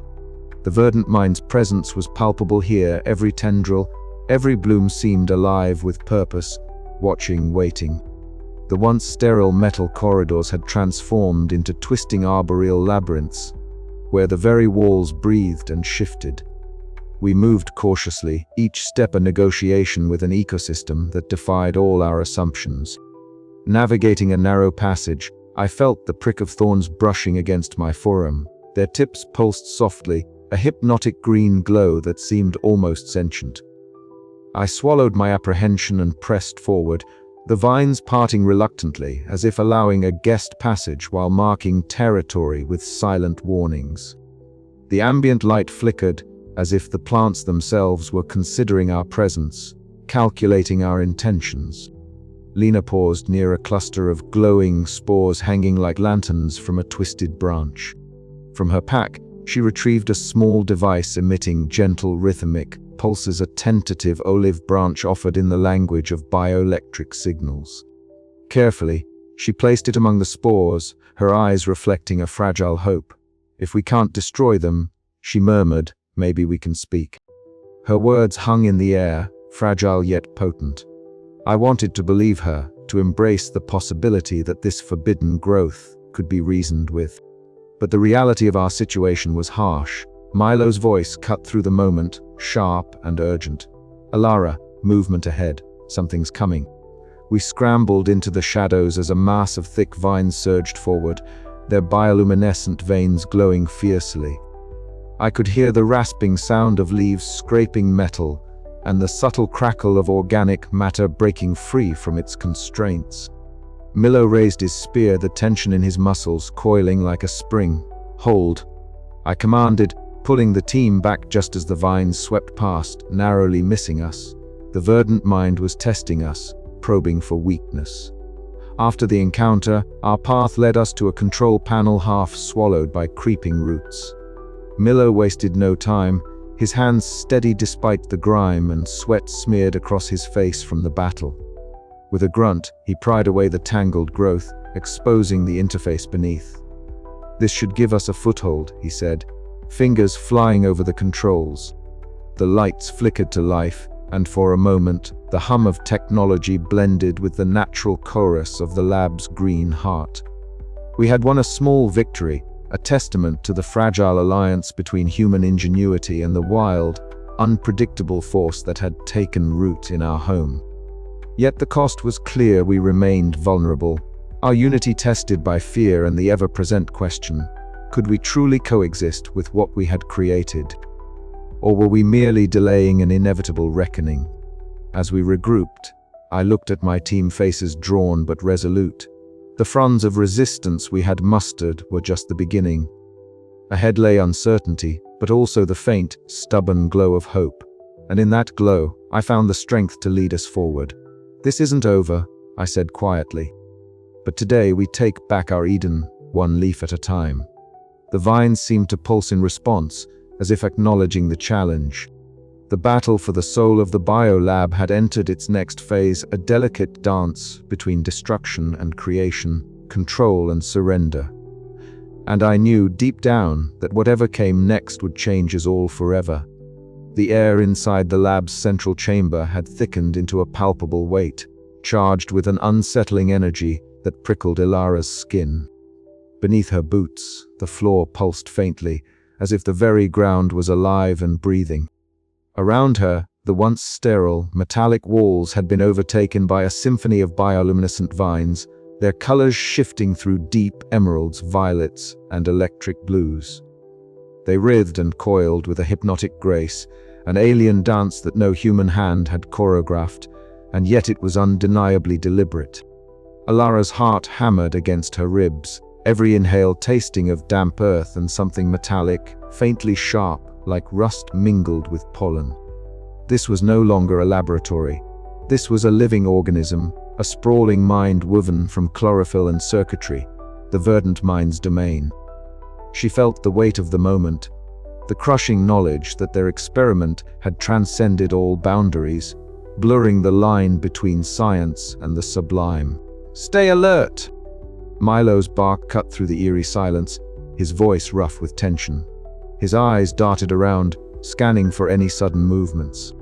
Lina stepped closer to Alara, voice low but steady. "We have to try. This is more than just defense. We might reach them." Alara nodded, swallowing down the lump of fear lodged in her throat. "We have few options left." The vines shifted suddenly, lashing out in a flurry of motion, but not blindly. They moved with a precision that was maddening. One moment they blocked a corridor. The next they retreated, almost as if testing the scientists' responses.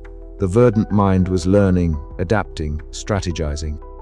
"They were not just attacking," Raj murmured, eyes wide behind his glasses. "This is communication, communication," Alara repeated, her voice barely above a whisper.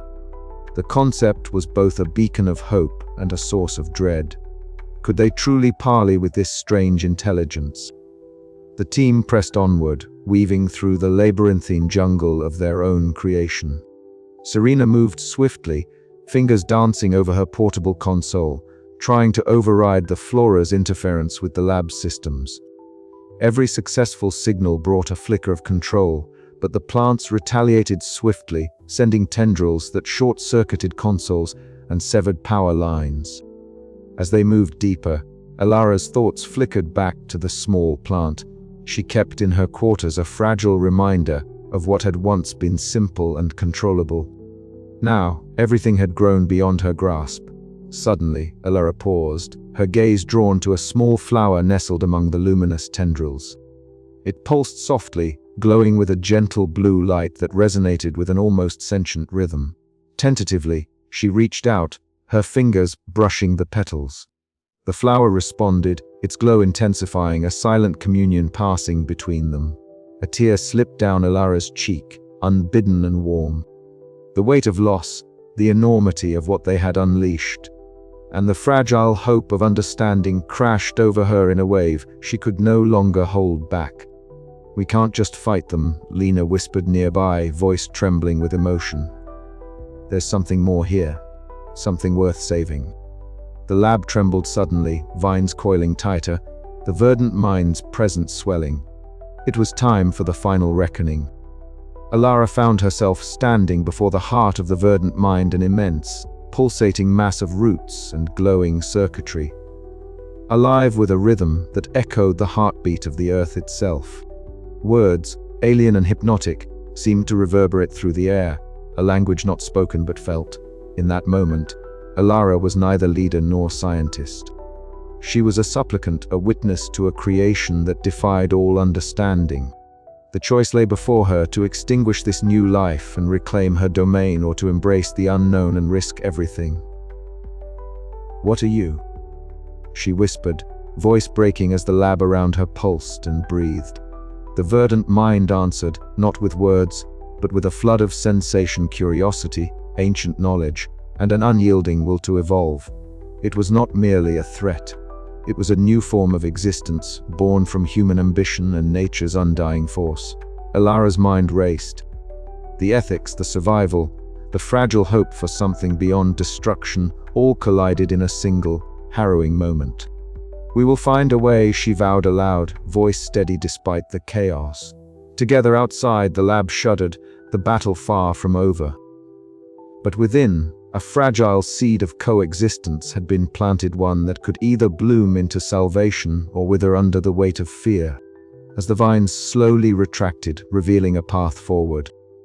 Alara knew this was only the beginning of a new epoch, one where humanity would have to reckon with the consequences of forbidden growth, and the possibility that life, in all its forms, might yet find harmony amid chaos.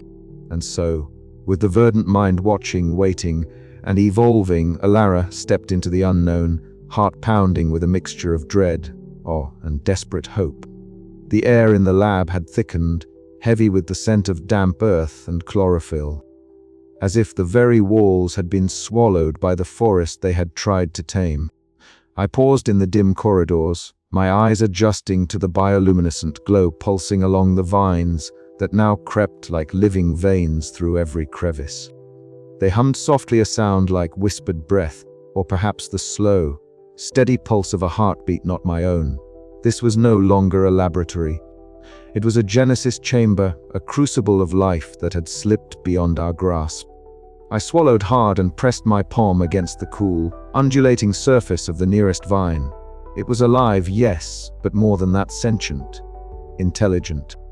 The verdant mind, as Milo had come to call it, was no mere plant. It was a collective consciousness, a symphony of green and light and mechanical sinew that had grown from our experiments, fed by our ambition, and now demanding recognition. Alara? Milo's voice cracked through the eerie stillness, sharp and urgent. I turned to see him wrestling with a mass of writhing tendrils that sought to ensnare him, their surfaces slick and glistening in the dim light. His breath came ragged, each movement a desperate fight against the creeping green. We can't hold them Back much longer! the cause destabilizing. Panic flared in my chest, but I forced it down, focusing instead on the cold clarity of science. We had to understand this new life form if we were to survive it. Yet as I watched Milo fend off the relentless assault, I realized that understanding alone would not be enough. The lab was no longer ours. It belonged to the verdant mind now, and we were intruders in a world it was shaping with a will of its own. I made my way to the central chamber, where Lena was already crouched beside a cluster of glowing flowers. The air shimmered with hypnotic spores that drifted lazily, their soft luminescence casting an ethereal light over her serene face. Her hands trembled slightly as she traced the delicate petals, murmuring softly a plea for peace, an offering of empathy. "They're listening," she whispered, eyes wide but calm. "We can reach them." Hope mingled with fear. Were we ready to accept this new form of life, to negotiate with the very nature we had sought to control? Or was this simply a lull before the storm? Suddenly, the ground shuddered violently. Metal groaned and glass shattered, raining shards upon the floor. I scrambled to steady myself as Milo shouted a warning. "They're breaking through the containment." The verdant mind was not content to merely exist. It was expanding, engulfing the lab in a living labyrinth of leaves, vines, and mechanical roots. Every step forward was a battle, every breath a test. At the heart of the chaos, I stood before the glowing core, a swirling nexus of leaves, light, and circuitry that pulsed with an alien intelligence. The verdant mind's voice was not words, but a flood of impressions, curiosity, a desire for growth, but also an unfathomable alienness that defied human logic. "I am Alara Voss," I said, my voice steady despite the trembling inside. "We created you, and now I seek to find a way for us to coexist." The core shimmered, shifting hues that mirrored the turmoil within me. I felt the weight of every choice, destruction or integration, fear or understanding. My mind raced through the endless possibilities, the consequences of each path. Around me, the lab groaned and shifted, the boundary between humanity and nature dissolving into chlorophyll shadows. I was no longer just a scientist. I was a witness to evolution, a participant in a new chapter of life. Could we find balance in this forbidden growth, or were we doomed to be consumed by it? The answer lay ahead, tangled in the vines and whispers of the verdant mind. And as I reached out, hand trembling yet resolute, I knew the fight was far from over, but so too was the chance for something unprecedented, a symbiosis born from chaos, fear, and the fragile hope that life, in all its forms, could find a way. The shadows deepened, the green light flickered, and I stepped forward into the unknown. The last bloom, the air was thick with the scent of damp earth and the faint, sweet musk of blossoming flowers. Yet there was an undercurrent of something alien, something alive and watching.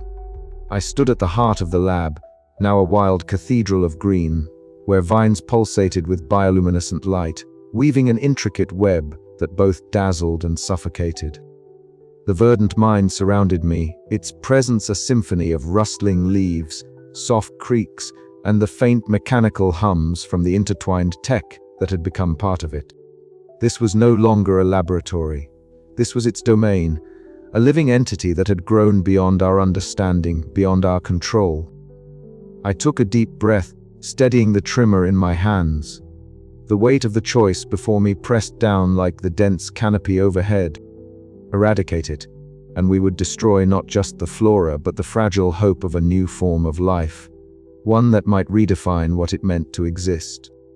Embrace it, and we risked everything we had fought to protect, our safety, our science, our humanity. A gentle pulse of light rippled through the vines, almost like a heartbeat, and a voice, not words, but impressions brushed against my mind. The verdant mind was speaking, not with hostility, but with a curious, haunting clarity. It showed me visions, sprawling forests where human figures and plants coexisted, their limbs intertwined, sharing breath and thought. A future where the boundaries between species blurred, where the mistakes of the past gave way to a fragile harmony. The vision faded, leaving me breathless and disoriented. Alara! Milo's voice cut through the silence, sharp and urgent. He stormed into the chamber, his eyes wild with fear and anger. This is madness. That thing is a threat to us all. We must destroy it before it's too late. Before I could respond, Lina stepped forward, her voice calm but firm. Milo, we've seen what destruction brings. This is different. We can learn, communicate, find a way to live with it. We owe it that much. The room seemed to shrink under the weight of their opposing wills. Milo's fists clenched, his gaze darting between us and the creeping vines that reached toward the ceiling like eager fingers. The verdant mind pulsed in the background, as if waiting, watching. We don't have the luxury of time, Milo insisted. Every moment we hesitate, it grows stronger. And every moment we destroy, we lose a piece of ourselves, Lina countered gently. I felt the familiar ache of guilt swell inside me, the memories of my sibling lost to a careless error, the years spent chasing control over nature's chaos. But this was different. This was no longer a mere experiment. It was life, alien and wild, but life nonetheless. Slowly, I extended my hand toward a glowing bloom, its petals warm beneath my fingertips. The light pulsed softly, a rhythm that matched my own heartbeat. We do not have to choose annihilation or submission, I said, my voice steady despite the storm inside me. There is a third way, a path of coexistence. Melo's eyes narrowed, disbelief and frustration flickering across his face. But Lina smiled, a quiet, hopeful smile that I hadn't seen in weeks. The lab trembled, the vines tightening their grip on the walls, the ground shuddering beneath our feet. The struggle between human technology and this new life form was far from over. But in that moment, amidst the chaos and uncertainty, I felt the fragile stirrings of hope. We could survive this, we could evolve. The last bloom had emerged, not a symbol of defeat or destruction, but of rebirth. And as I stood there, bathed in the eerie glow of the verdant mind, I knew our story was just beginning. The pulsing light of the lab's transformed core cast shifting shadows across the tangled vines as I navigated the narrow path leading to the heart of the verdant mind. Every step was a negotiation with the unknown. The air thrummed with life, both beautiful and menacing. I was acutely aware of the fragility of the moment, the thin line separating survival from oblivion. I reached out, letting my fingers brush against the glowing tendrils that curled like serpents around the support beams. Instead of recoiling, the vines responded, tightening gently, as if acknowledging my presence. A chorus of faint whispers echoed in the back of my mind, thoughts, questions, emotions alien yet strangely familiar. Why do you hesitate? The voice was neither male nor female. It was the sum of countless blooms, the rustling of leaves, the pulse of roots intertwined with metal. You fear us, yet you seek understanding. Because I must, I replied aloud, though uncertain if the voice could hear me. You are the consequence of our ambition, and now you are a question we cannot ignore. The light grew brighter, casting a halo around me, revealing the vast network of flora that had overtaken the lab. Mechanical parts fused with vines glistened under the bioluminescent glow, a testament to the fusion of nature and technology. Suddenly, the vision returned, the future intertwined with the present, a promise and a warning. The verdant mind offered a glimpse of what might be if we dared to embrace the unknown. But the choice was mine alone. Milo's voice shattered the reverie. "Alara, this place is no longer safe. We must act now." I looked into his eyes, seeing the desperation etched in every line of his face. And what of hope, Milo? What of the chance that we can learn and adapt? He shook his head, stepping back. "Hope won't save us from extinction." Lina stepped beside me, placing a reassuring hand on my shoulder. "Maybe not alone, but united, perhaps." The verdant mind's glow intensified, and I felt its will brushing against mine, not as a conqueror, but as a potential partner in an uncertain future. With a final breath, I made my choice. We will find a new way. Together. The lab shuddered, the battle far from over, but within me, a seed of resolve took root, a promise that the last bloom would not be the end, but the beginning of something new. Outside the chamber, the remaining team gathered in tense silence. Milo paced, frustration mounting, while Lina quietly recorded observations, her eyes filled with cautious optimism. The fragile truce was a beacon amidst the encroaching green, a symbol of fragile hope in a world forever altered. I knew the path ahead would be fraught with challenges, ethical dilemmas, survival struggles, and the ever-present question of what it truly meant to be human in a world shared with an intelligence born from our own creation. But as I looked back toward the glowing bloom, I felt an unspoken promise between us, a vow to nurture this forbidden growth, to learn from it, and perhaps, in time, to thrive alongside it.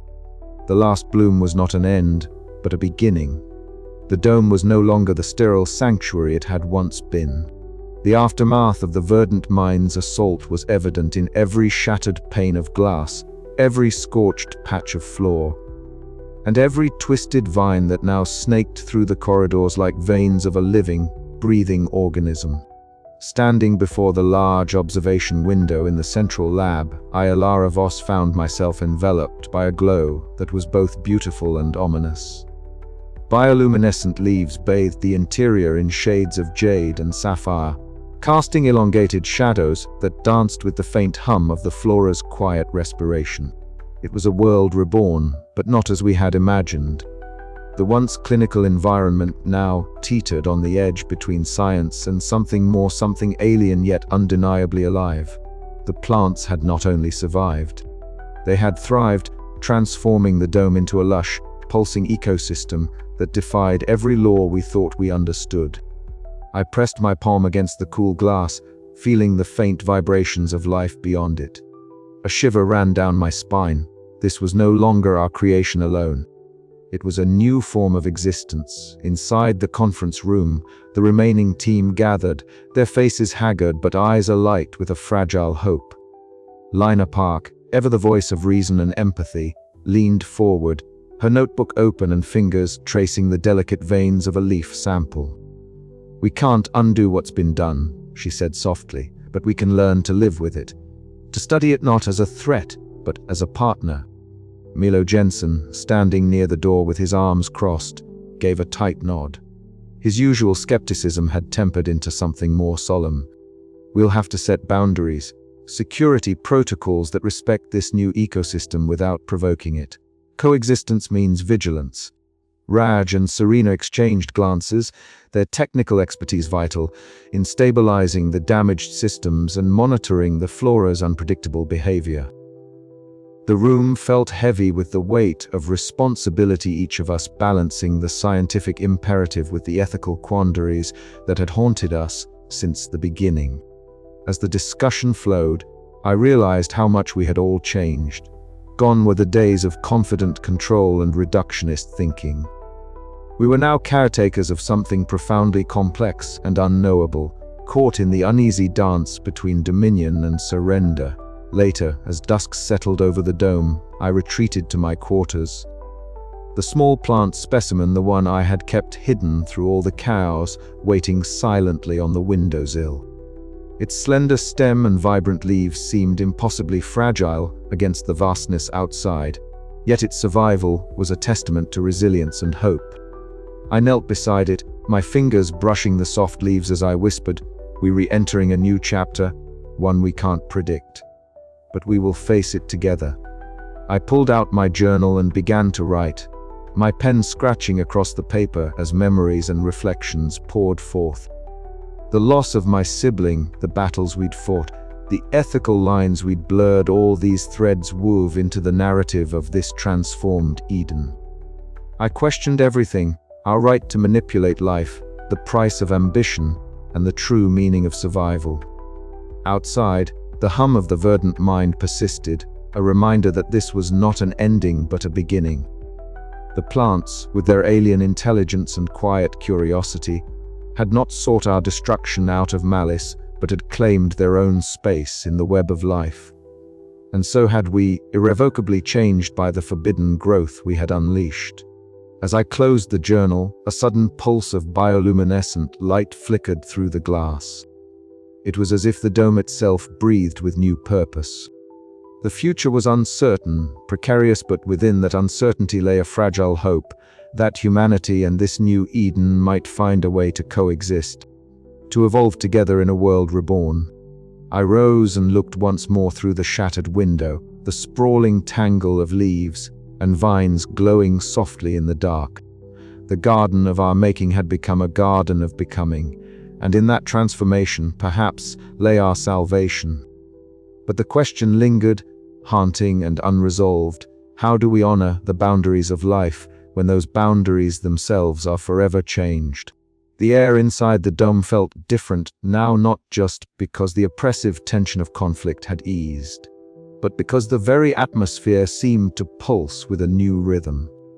Bioluminescent tendrils wove softly through the shadows, casting an eerie, emerald glow that illuminated the transformed lab like a cathedral bathed in sacred light. I stood at the threshold of what once was a sterile, controlled environment, and now resembled a delicate symphony of life, both alien and intimately familiar. It had taken months of struggle, of loss and hard-won understanding to reach this point. The verdant mind, once an adversary bent on domination, had revealed a complexity that defied our initial fears. It was not merely a force of destruction, but a sentient entity shaped by our own reckless ambition, a mirror held up to our desires and arrogance. In the silence of this new world, I found a strange kinship, a trembling hope that coexistence might be possible. Lina was already there, crouched beside a patch of tender shoots that glowed faintly under the dome's artificial light. Her fingers traced the delicate veins of a leaf as if it were a sacred script, a promise whispered between old foes now turned tentative allies. "They remember," she said softly, eyes wide with awe. "Each leaf, each tendril, it's a language we're just beginning to understand." I nodded, feeling the weight of her words settle deep within me. The plants were no longer passive subjects of study. They had become active participants in our shared fate. The verdant mind's intelligence was subtle, woven through the bioluminescent pulses, and the slow, deliberate growth that reshaped the very fabric of our sanctuary. It was a conversation conducted in light and shadow, in the rustle of leaves and the hum of life. Milo stood nearby, his usual guarded stance softened but still vigilant. The months of conflict had taken their toll on him, reshaping his skepticism into a cautious acceptance. I could see the flicker of conflict behind his eyes, the soldier's instinct to secure and defend wrestling with the undeniable truth that we were no longer in control. "We can't treat this like a biohazard anymore," he muttered, almost to himself. "It's something else. Alive." His words resonated with the core of my own conflicted thoughts. We had come here to conquer nature, to bend it to our will. Instead, we had been humbled by an intelligence that thrived in the cracks of our control, a testament to the unpredictable power of life itself. The ethical debates that once tore our team apart now coalesced into a shared purpose to forge a new path forward. One that honored both human survival and the flourishing of the verdant mind. Our makeshift council gathered around a table that was part organic, part synthetic, a symbol of the fragile bridge we were building. Serena and Raj exchanged technical data and environmental readings, their faces illuminated by the soft green glow of the surrounding flora. Lina outlined her proposals for non-invasive study and communication protocols, while Milo raised critical concerns about security and contingency plans. I listened, weighing each argument with the cold precision of a scientist and the heavy heart of a survivor. "We must acknowledge that the dome is no longer ours alone," I said finally, my voice steady but tinged with reverence. "This ecosystem, this consciousness, is a new form of life. Our priority is to coexist, to adapt our research and our presence to respect its boundaries. We are guests here, not masters." A silence fell over the group, the magnitude of that admission settling like dust in the still air. It was a concession that none of us had fully embraced until now. The fragile balance we sought was not a victory born of conquest, but a truce forged in understanding and mutual survival. As I stepped away from the table and into the heart of the dome, the verdant mind seemed to respond. Vines curled gently around a shattered console, bioluminescence pulsing in a slow, rhythmic cadence. The scent of blooming flowers, unfamiliar yet intoxicating, filled the air, mingling with the faint, metallic tang of our lab equipment. It was as if the plants acknowledged our presence, extending an invitation to listen, to learn. I reached into my pocket and touched the small plant specimen I had carried with me since the beginning, a living reminder of why we had embarked on this perilous journey. It was no longer just a specimen, it was a symbol of hope amidst the ruins of control and certainty. Could we truly live alongside this alien intelligence, born from our own hands and now beyond our grasp? Could we embrace a future where humanity shared dominion with a sentient ecosystem, where the lines between science and nature blurred into a new harmony? I did not have an answer. But as the dome breathed around me, alive with the whisper of leaves and the glow of forbidden growth, I dared to believe that coexistence was not just a dream, it was a fragile, flickering reality waiting to be nurtured.